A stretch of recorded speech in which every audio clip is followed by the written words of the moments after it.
Hi, everybody. Hello, I'm Ryan. I'm Bethany. And we are Ryan and Bethany Board Game Reviews. And today we have a top 10 for you. I am so excited. I love doing this top 10 every year, and I am having so much fun working on this list this year. And this is our top 10 most anticipated games coming to Gen Con. That's right. Gen Con 2025 is only a few short weeks away, and there have been some amazing announcements already, and there's going to be more coming. But from what we know about, these are going to be games that are going to be showing up there.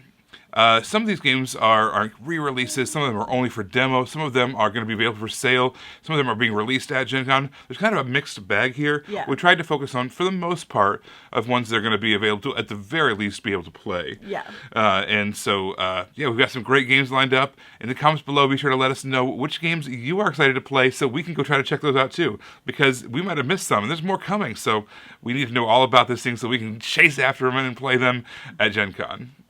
All right, I'm going to go first, but before I do, I just want to say the first three games on my list, it was definitely the name of the game that caught my eye. It was, I just saw the list and I was like, that sounds hilarious, and so I need to know more about it. Okay, so my number 10 is Doom Cat, and the cover of this is just hilarious. This is like fluffy white cat, like with octopuses all. Anyway, so in this game, you roll dice, you draw signals, and you bind demons. This is coming out by Charming Collective Games, so it's just like Doom Cat. That's pretty good. As far as themes go, that's pretty good. Yes. I just, the cat on the cover, it just looks so like I don't know. It's not a cat I would like to be friends with, but I would like to see this cat at work type of thing. Okay, Yeah. I can see it. Yeah. All right, my number 10, this is a game called If Then. It's coming out from Arcane Wonders, and this is the designer is Scott Brady. Scott Brady has done an amazing job of making these kind of party-style games, but like with a little twist to them. And this one is extremely thinky. It uses inductive reasoning instead of deductive reasoning, where you're trying to kind of figure out the solution of the puzzle without knowing what. You're basically having to test things to see what works, and then kind of build on it from there. I've had an opportunity to play a version of this early on in the testing process, and it was a blast. And I'm really excited to see it. So I'm really excited to see now the retail edition coming out. So check your eyes out for If Then if you like kind of thinkier party style games. All right, my number 9 is Mystic Curling Club. Once again, that just sounds absolutely hilarious. So, it's dice curling with magic. You slide your dice to the center of the rings, just like in curling, but dice curling with magic, I mean, it just sounds like so much fun. That is going to be published by Asmodee Games. Mystic Curling Club. That sounds pretty great. Yes. All right, my number 9, this is, I'm going to say this wrong, Skara Brae. It's Scottish. I'm not Scottish. I'm sorry. But it is from Renegade Game Studios and Garfield Games, and designer Tim Phillips, known for making amazing games together such as Hadrian's Wall, all of the West Kingdom games, and Ezra and Nehemiah, things like that. So this is kind of in that historic, heavier style game like that, and all those different components lead me to think that this is going to be a great game. I don't know much about that historic time period or location or whatever, but I do know that it's going to be thinky, it's going to be involved, it's going to be smooth at the same time, and it's going to rock my world. Yeah. All right, my number 8, and this is the last of the funny names that endeared me to him, is Ham Helsing. Like Van Helsing? Yes, listen to this. 2 pigs, a werewolf, and a vampiric boar team up to save Mud Canyon. I want to read that comic book. That's a good pitch. That's a good yes. 1-sentence pitch. yes. It's published by Fireside Games. It's just like Ham Helsing. It's based on the best-selling graphic novel. So now we got to get that. About a reluctant monster hunting pig.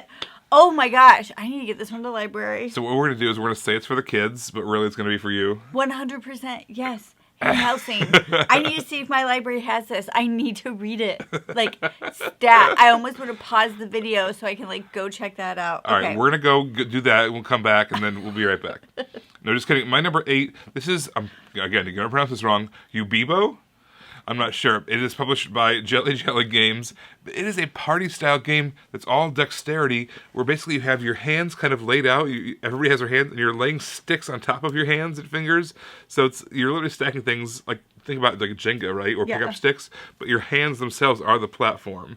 So, if you have, especially if someone has like less stability, it'd be really, really silly, really funny. It is based off of another game that came out a long time ago called Linkage. So I'm not sure how they relate, if it's a direct, thing, or if it's like a new take on it.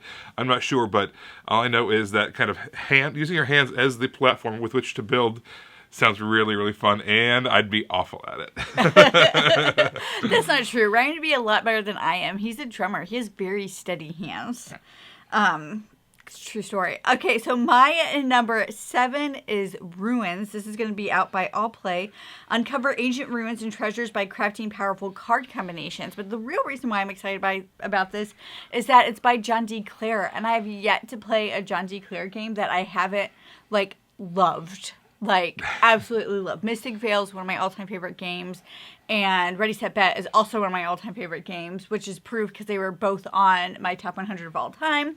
So I am very excited about this. I really don't need to know anything else. I just need to know that he's doing it, and I'm sold. There you go. All right, my number 7, this is Lightning Train, coming out from Dire Wolf. It is kind of got a pick up and deliver thing. It's got trains. I like pick up deliver. I like trains. I like Dire Wolf. Again, there's not a ton of details that I know about this quite yet, but I want to see what they've done to that system. We've seen pick up and deliver train games before. It's a fairly common trope, especially in the early 2000s and 90s and stuff like that. But what have they done to mix it up since then? I want to find out, because I love that style of game, but it's also got a little bit of a dated feel to some of those games. Yeah. And even as much as I love them, I want to see what someone brings to the table nowadays. I mean, especially Lightning Train implies that it'll be fast. It'll be quick turns or quick playing or something, right? So that was one of the old school complaints of, let's say, the Empire Builders and that, where it was okay, this is a 6-hour game. Ready? Everybody buckle up. This is all. It's still going to be. The spouses loved that. But Lightning Train, my number 7. Hope it's snappy, and I hope it's interesting. Hope it's lightning fast. Okay, my number 6 is Waddle, and this is you place penguins to score or manipulate the tricky marble-based turn order track. I have played a few marble games that I really, really enjoyed, so I'm kind of excited to see what they do with this. This is coming out by All Play, so I just want to see what they do with this marble game. All right, so my number 6, this is Spooktacular. This is from Level 99 Games, and Spooktacular basically says it's a riveting. It's self-described as a riveting, so who knows? Board game of cinematic horror where you become the monster. I think it's an interesting take where you yourself get to become the monster in this game. There's 20 monsters in this box, and so there's lots of replayability. I'm not sure if it's a monster or a boss monster kind of a thing where you're trying to be scare as many people as possible, or I don't know what the shtick is per se, but I just like that concept of that thematic touch of the tables being turned. You're the monster now, and you have to do whatever it is. You have to cause the carnage. You have to be the bad guy. All right, my number 5 is Inkwell. This is published by DVC Games. I don't know a lot about it. It just says complete illustrations are claimed new manuscript pages as you impress the abbot. That's about it. So I'm really curious about that theme. I always like book or manuscript or library themed games, and I'm always going to be interested in that. They'll always be on my list. So this is just making me not a liar. All right, my number 5. We are cruising along here. This is Wandering Galaxy from Plaid Hat Games. All right, so this is in their Crossroads systems, famously Dead of Winter. It uses that Crossroads system where basically certain events are going to be triggered by things that you do in the game, and then you're going to have to come up with some kind of be given a scenario that you have to resolve. And I think that works really, really well in Dead of Winter.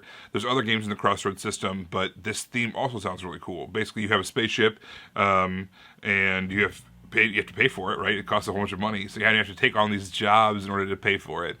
And so that almost feels like Firefly in a way. Yeah. So pair that with this crossroads system. The artwork looks amazing. I'm very excited for this one. I think it's going to be very cool, very immersive.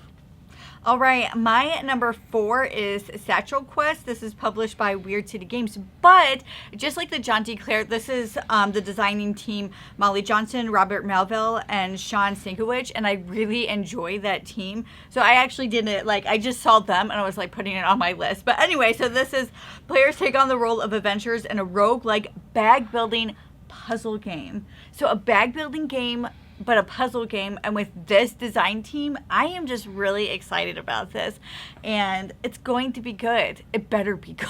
Or else. I'll be so disappointed if it's not good. It sounds like it has all the all the ingredients to be pretty darn cool. Yeah. All right, so my number 4 did not plan this out here, and it sounds like I'm copying Bethany, but I'm not. I promise. This is Point Galaxy.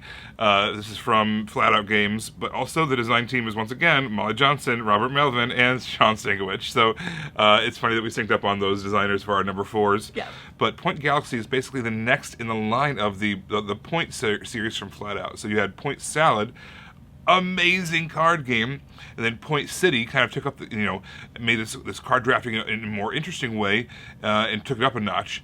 And then now we have Point Galaxy. It's a third in that line, and it sounds like it's going to be kind of almost like a little bit simpler, kind of going back to Point Salad, but at the same time adding a new twist to it, kind of making the galaxies or the planets kind of line up within your galaxy, things like that. So there's like an extra twist to it, which I think is going to be really cool.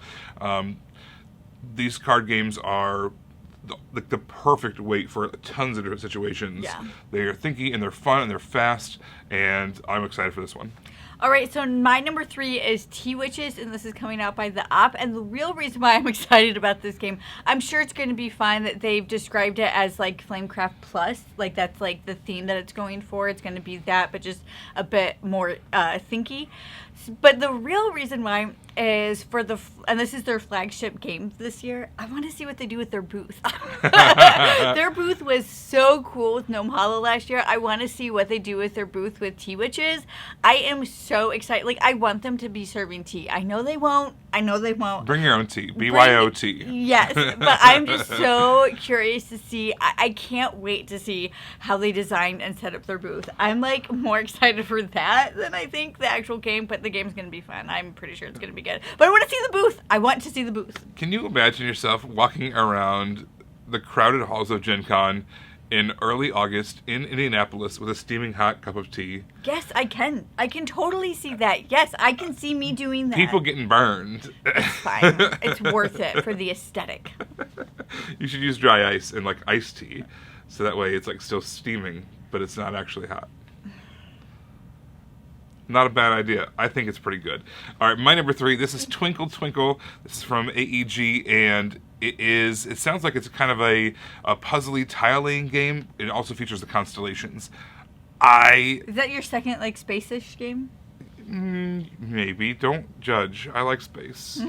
Point Galaxy and Twinkle Twinkle. Back to back, yes. All from here on out, it's only space games. Only space games. Just kidding. Oh wait, no, there was that other space game, The Wandering Galaxy. Oh, that's right. It's 3 in a row. You are doing a space game. Sorry, but they're all different within that. Sure. So yeah, you're drafting tiles, you're kind of making these connecting constellations. I think it's going to be smooth and simple. AEG does a great job of smooth, simple, and at the same time satisfying, rewarding games. So I feel like this is going to be in that same setup, and it's actually getting released at Gen Con. We have to go to like a release party that I'm pretty excited about, so be sure to share all of the things that we see there as well. Be sure to subscribe if you haven't already, because we're going to be doing some Gen Con vlogs, and this is going to be on our very first day of the convention going, so you're going to want to see what we have, what we experience. All right, my number 2 is an expansion, and it's expansion for Harvest, which was one of my favorite games last year. So this is Harvest Fall Festival. I am very excited about this. I enjoyed Harvest a lot. This is actually one of the games that I ended up taking to work a couple of times to play on my lunch hour solo. So I'm like, I just want to see what else they're adding to this. I'm very excited about a Fall Festival, and this is by Keymaster. My number 2 games, this is the Voynich Puzzle. I love bizarre history themes. like one of my favorite themes of all time was diatoms. Yeah. Where basically you are making these weird little literally microscopic sized mosaics using like one-celled organisms as a real thing that happened in the 1900s. So yeah, anyway, it's really weird and interesting. And this is similar. This is this Voynich puzzle. There's this Voynich manuscript, which famously no one really understands. It was discovered in like 1912, but it was made like 600 years ago. And people don't really know if it's referencing alchemy or botany or what it is. It's kind of this puzzle that you're trying to sort out. And well, it's unsolvable in the real world.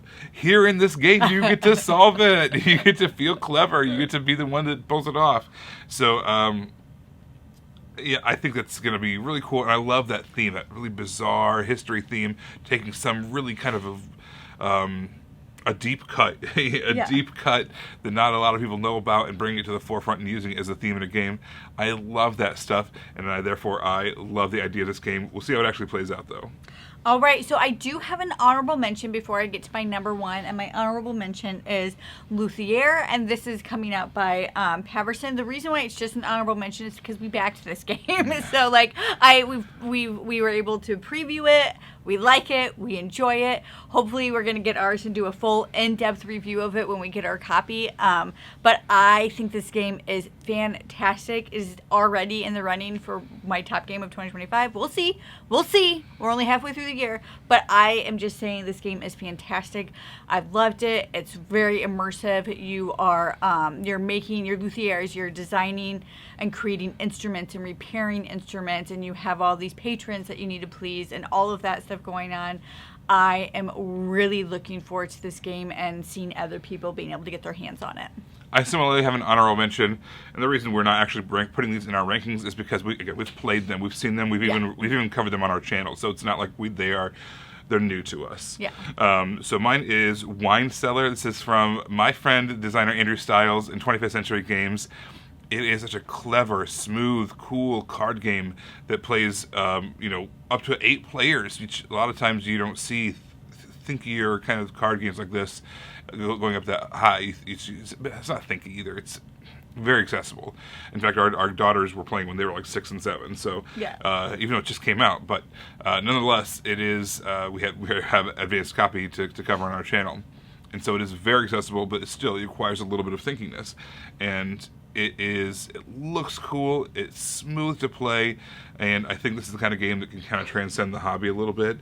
You can see this in like fine wine shops, kind of on a display or whatever, like just kind of like how Wingspan was like bird stores and stuff like that. I could totally see this being sold in other places besides game stores, and it's a blast to play too. All right, so we're finally here. We're finally to my number one. And last year, a sleeper hit for me was a solo game, and I loved it. I had so much fun with it. And this is a game, if you're curious, it was Sherlock Solitaire. Loved that game. I raved about it all the time. I was a huge fan. So this year, my number one is Hercules and the 12 Labors. This is coming out by Envy Born Game, and it is a completely solo game where you are Hercules embarking on the journey of completing the 12 labors to become to gain immortality. So I was immediately like, a solo game, a 12 series solo game, you're Hercules, sold. I want to see what's happening here. So I'm very curious about this game. It has dice rolling events, solo, solitaire, and storytelling. Sign me up. I am ready for this game. Take my money. Yeah, just take it. Just take my money. So my number one is Hercules and the 12 Labors, a completely solo game.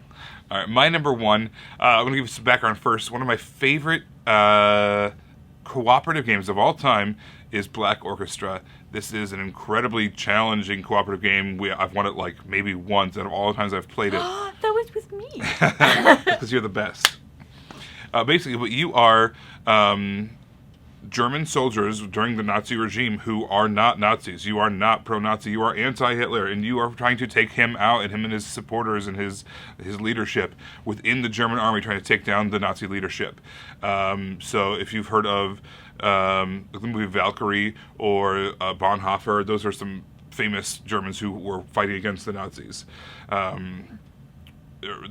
in this game, it's actually called Valkyrie, a Black Orchestra game. Yeah. So it promises all of the peril, all of the difficulty, the challenge, and all the thematic touches that Black Orchestra had, but in half the time. So I think there's been kind of that call to simplify games over time. So we've seen like Seven Wonders Duel and things like that happen. Lots and lots of examples of taking a game that was big and grandiose and awesome, but giving the same experience in a smaller package. And this does that. In fact, one of my biggest barriers to getting Black Orchestra played as often as I would like is it's long, right? So the fact that I can get all those same feelings in half the time, oh my gosh, this is an absolute home run for me. This is one I will be running for. Not that it's getting a ton of buzz, right? I'm not sure why that is, and maybe no one else is as passionate about it as I am. Well, actually, there must be people who are as passionate about it as I am because they made it. Created it, yes. Yeah, so Tabletop Tycoon is bringing this out, and I am gonna be buying this. Everybody, thank you so much for watching. Don't forget to subscribe so you can see our videos as they come out. But of course, as always, we want to hear from you. What's a game that's coming out at Gen Con that you are excited about? Is there any game that you think that we should try to find while we're there? Let us know in the comments below. Until then, you can find us in all of these places. You guys, we're excited to go to Gen Con. If you see us there, be sure to stop by and say hi. We're looking forward to it. Until next time, we'll see you later. Bye. You guys, thanks for watching our shenanigans. As always, we appreciate it. Over here, if you follow this link, you're going to find a playlist we've hand-selected, handcrafted just for you because you watched this video. And if you check over here, this is a video that YouTube thinks you might like. So you can check that out if you want as well.